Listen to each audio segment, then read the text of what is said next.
Pada video kali ini, saya akan melakukan demo penggunaan generator sinyal dan osiloskop. Pertama-tama, saya akan menjelaskan apa itu generator sinyal. Generator sinyal adalah alat yang digunakan untuk membangkitkan sinyal sesuai yang kita inginkan.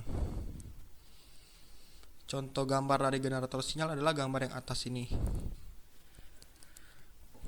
Bagian-bagian dari generator sinyal, yang pertama ada frekuensi select, yaitu untuk memilih frekuensi dari sinyal yang akan dibangkitkan. Pada gambar ini ada pilihan 1 Hz, 10 Hz, dan seterusnya sampai 100 kHz. Kemudian kita juga bisa memilih bentuk sinyal yang akan dibangkitkan. Pada contoh ini ada sinyal sinusoidal, kemudian ada sinyal yang berbentuk segitiga, dan ada sinyal yang berbentuk kotak. Selanjutnya ada juga tombol untuk memilih frekuensi multiplier, yaitu faktor pengalih frekuensi. Contohnya adalah jika saya memutar tombol atau knob ini ke angka 2, dan tadi saya memilih frekuensi adalah 10 Hz, maka frekuensi yang dihasilkan oleh generator sinyal ini adalah 2 dikali 10, yaitu 20 Hz. Selanjutnya ada juga knob DC offset, yaitu berguna untuk membangkitkan tegangan DC yang nantinya akan dijumlahkan dengan tegangan yang kita buat. Pada kasus ini tegangan DC-nya akan dijumlahkan dengan tegangan sinusoidalnya. Jadi jika saya memutar DC-nya ke yang positif, maka gambar sinyalnya akan naik. Jika saya putar ke DC yang negatif, maka akan turun gambarnya. Selain itu, kita juga bisa memilih amplitude dari sinyal yang kita bangkitkan. Bisa diperbesar, bisa juga diperkecil. Selanjutnya saya akan menjelaskan apa itu osiloskop. Jadi osiloskop adalah alat yang digunakan untuk menangkap gambar sinyal pada suatu interval waktu. Contohnya adalah pada contoh ini osiloskop ini menampilkan gambar dari sinyal sinusoidal pada rentang waktu yang merah ini, pada yang atas ini yang merah ini. Pada rentang waktu segitu akan ditampilkan oleh osiloskop ini. Bisa kita lihat pada layar osiloskop ini terdiri dari kotak-kotak. Itu terdiri dari kotak yang vertikal itu jumlahnya ada 8, yang horizontal ada 10. Nah, pertama-tama yang horizontal dulu. Kotak-kotak yang horizontal ini, satu kotak ini tuh merepresentasikan skala dari satuan waktu tertentu. Contohnya pada kasus ini time per div itu 20 milisecond. Jadi artinya satu kotak ini tuh merepresentasikan 20 milisecond. Nah, ini kan ada 10 kotak horizontal. Maka dari ujung kiri ke ujung kanan itu adalah 20 dikali 10 milisecond. Hasilnya ada 0,2 second. Cocok ya dengan ini kan frekuensinya tadi kita pilih 10 Hz. 10 Hz berarti kalau kita tampilkan interval waktunya 0,2 second, maka akan ada 2 gelombang.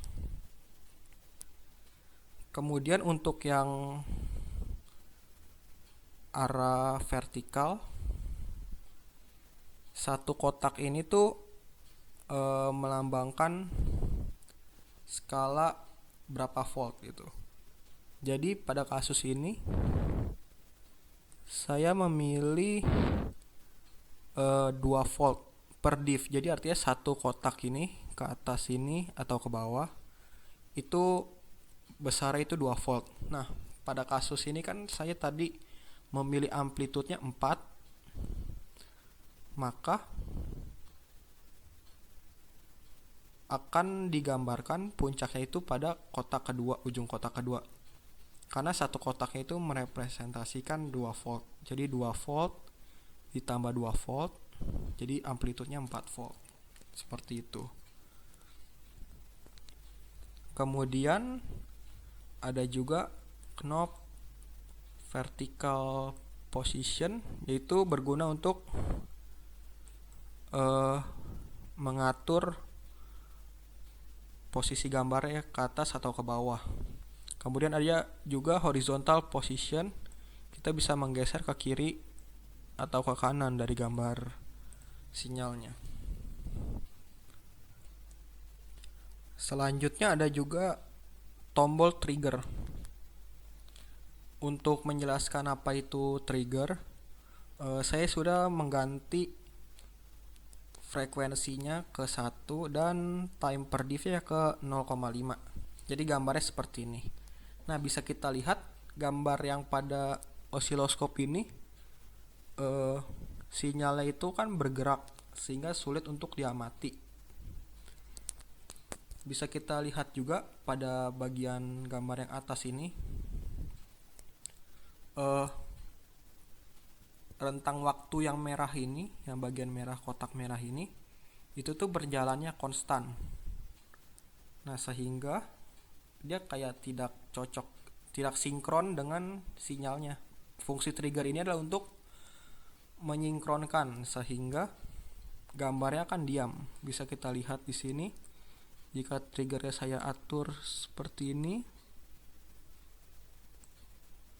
nah dia menjadi menyinkronkan. Bisa kita lihat pada kotak interval waktu yang merah pada bagian atas ini, jalannya jadi lompat-lompat. Jadi pada waktu tertentu dan level voltage tertentu, dia akan menampilkannya pada layar. Kita bisa memilih triggernya. Itu ada 2 jenis ya, ada edge-nya itu ada rising sama falling. Kalau rising adalah ketika slope-nya itu positif, slope dari gambar sinyalnya. Bisa kita lihat di sini triggernya itu titiknya ada di sini ya, ada di sini. Kalau falling dia titik triggernya itu ketika slope dari sinyal itu negatif atau sinyalnya lagi menurun. Jika saya ubah ke rising, maka ketika slope-nya lagi naik, titiknya itu beradanya. Dan setelah itu ada juga tombol on dan off untuk mematikan dan menyalakan osiloskop. Selanjutnya, saya akan menunjukkan bagaimana cara membaca dan menganalisis sinyal melalui osiloskop. Bisa kita lihat di sini. Pertama-tama yang perlu kita lakukan adalah mengatur triggernya. Jika triggernya tidak kita aktifkan, maka gambarnya akan bergerak seperti ini. Oleh karena itu perlu kita aktifkan triggernya. Setelah itu bisa kita lihat di sini volt per div-nya adalah 1. Di sini saya memilih 1. Karena tinggi dari amplitudo dari sinyalnya itu adalah 2 kotak, maka amplitudenya pasti 2 volt. Selanjutnya saya di sini memilih time per diff-nya itu adalah 50 milisecond. Artinya satu kotak ini itu 50 milisecond. Nah, karena dari kiri ke kanan itu ada 10 kotak, artinya 50 milisecond dikali 10 itu 0,5 second.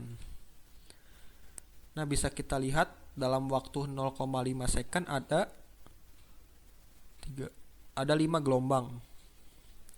Maka bisa kita simpulkan bahwa frekuensinya adalah 5 dibagi 0,5 yaitu 10 Hz.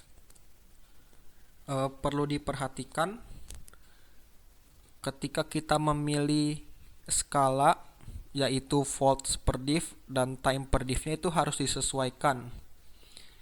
Jangan terlalu besar dan jangan terlalu kecil karena akan sulit terbaca. Contohnya di sini volts per diff-nya. Jika saya volts per diff-nya saya kecilkan, maka gambar gelombangnya akan menjadi besar sekali sehingga sulit diamati. Sebaliknya jika terlalu volts per diff-nya itu terlalu besar, gelombangnya malah jadi terlihat kecil, maka juga sulit diamati. Jadi harus pas. Bisa dilihat di sini time per diff-nya juga sama. Jika time per diff-nya saya besarkan, gelombangnya menjadi dempet-dempet sekali ya.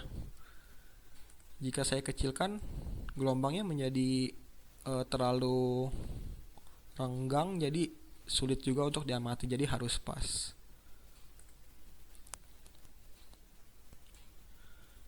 Setelah itu, vertical pose-nya usahakan berada di tepat di tengah-tengah layar osiloskopnya sehingga juga mudah untuk diamati gambarnya. Pada contoh ini kita bebas ya memilih trigger ya, karena gambarnya juga bisa diamati. Ini ada 5 gelombang dari kiri ke kanan. Contoh yang kedua, kita lihat di sini ada sinyal. Bisa kita lihat ini gambarnya terlalu besar, maka volts per diff-nya perlu kita besarin juga ya. Nah, segini. Ini kan pas kan, jadi tingginya satu kotak, jadi lebih enak dilihat. Kemudian karena gelombangnya berdempetan sekali, maka time per diff-nya perlu kita atur juga.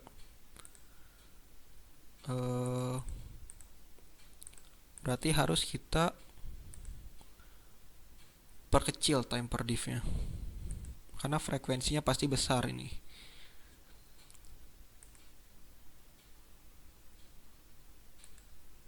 Ini bebas mau pilih yang mana. Saya pilih ini.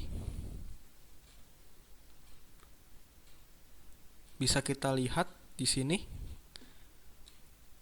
amplitudenya itu satu kotak, dimana satu kotaknya itu merepresentasikan 5 volt. Jadi amplitude dari sinyal ini pasti 5 volt. Kemudian kita akan menghitung frekuensinya. Maaf, ini time per diff-nya saya ubah seperti ini karena lebih enak dilihat juga.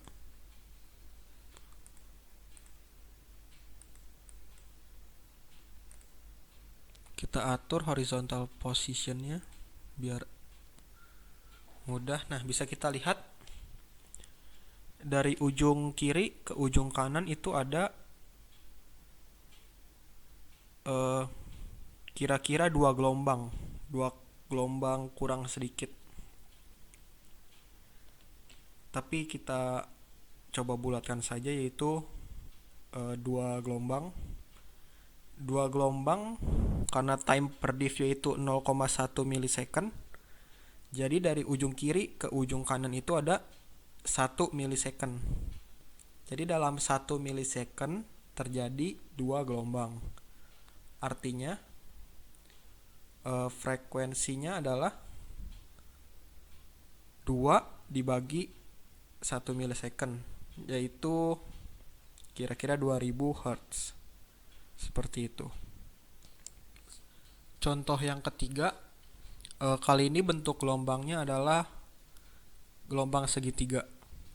Bisa kita lihat ini gambarnya terlalu besar, maka volts per dV kita perlu perbesar.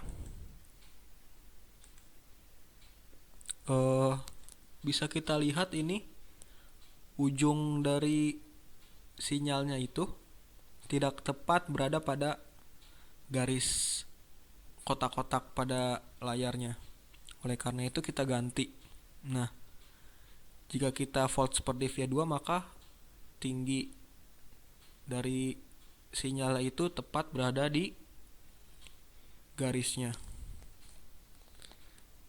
Karena ini 2 volt per div dan tingginya itu adalah 3 kotak, maka amplitudonya pasti 6 volt. Kemudian ini terlalu dempet-dempet ya gambarnya, maka time per div nya perlu kita ganti. Oh, ternyata ini sudah paling maksimum ya, tidak bisa di time per div tidak bisa diperkecil lagi karena pilihannya ini sudah paling kecil, sudah paling minimum. Kemudian horizontal positionnya kita atur supaya enak dilihat, lebih mudah dianalisis. Oke, pertama-tama kita lihat dulu dari ujung kiri ke ujung kanan itu ada 10 gelombang. Nah, karena time per div itu 0,1 milisecond dan dari ujung kiri ke ujung kanan itu ada 10 kotak. Jadi dalam 1 milisecond itu didapat dari 0,1 dikali 10 ya. Dalam 1 milisecond itu ada 10 gelombang. Berarti dalam 1 second ada 10.000 gelombang, artinya frekuensinya adalah 10.000. Contoh yang terakhir adalah yang berbentuk gelombang kotak. Pertama-tama, supaya diamatinya mudah, maka kita ingin gambarnya itu diam, maka kita atur dulu triggernya. Kalau sudah seperti ini, makanya gambarnya diam. Kita bisa pilih yang mau rising atau falling, sama saja. Di sini saya pilih falling. Kemudian horizontal pose kita atur. Nah, seperti ini.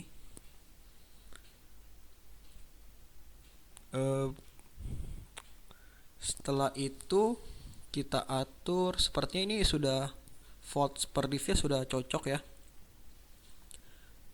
Sini udah pas, ujung atasnya sama ujung bawahnya itu dari sinyalnya sudah pas pada garis. Jadi karena volts per div adalah 2, jadi satu kotak itu merepresentasikan 2 volt. Nah, karena ini tingginya amplitudonya 3 kotak, maka amplitudonya pasti 6 volt. Setelah itu time per div-nya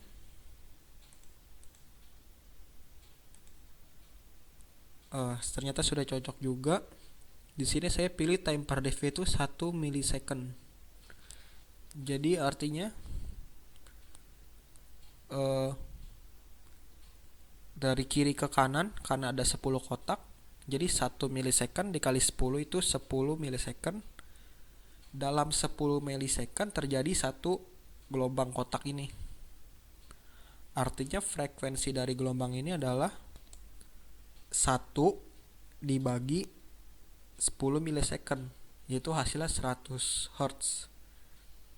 Demikian video dari saya.